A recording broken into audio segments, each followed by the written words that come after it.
'Rebel' cinema audio launch అప్పుడు Raghav Lawrence ఒక మాట అంటాడు. ఖచ్చితంగా మీకు 'ఫుల్ మీల్స్' లాంటి సినిమా ఇస్తాను అని జెప్పేసి. అసలు 'ప్రశాంత్ నీల్' ఆ లైన్ మొత్తం ఈ సినిమాకి యూజ్ జేయాలి. 'ప్రభాస్' గారు చేసిన సినిమాలన్నిట్లో best elevations, best visuals, best presence అంటే మాత్రం ఖచ్చితంగా 'సలార్' సినిమా అనే జెప్తారు అందరూ.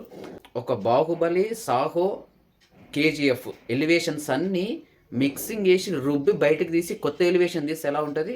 అలా ఉన్న ఎలివేషన్స్ 'ప్రభాస్‌ని' మాత్రం ఈ సినిమాలో చూపించినట్టుగా 'ప్రభాస్' గారి కెరియర్‌లో ఇప్పటి వరకు ఈ రేంజ్ ఎలివేషన్స్, ఈ రేంజ్ ప్రెజెన్స్ మాత్రం ఖచ్చితంగా ఏ సినిమాలో లేదనే చెప్పుకోవాలి. 'ఆదిపురుష్', 'రాధేశ్యామ్', 'సాహో' ఈ సినిమాలు ఎక్స్‌పెక్ట్ చేసినంత లేవు అని ఫీల్ అయిన ఆడియన్స్‌కి, ఫీల్ అయిన ఫ్యాన్స్‌కి మాత్రం 'సలార్' సినిమా పండగ. బాక్స్ బద్దలైపోయింది. బొమ్మ దద్దరిల్లిపోయింది అనేది మాత్రం పక్కా.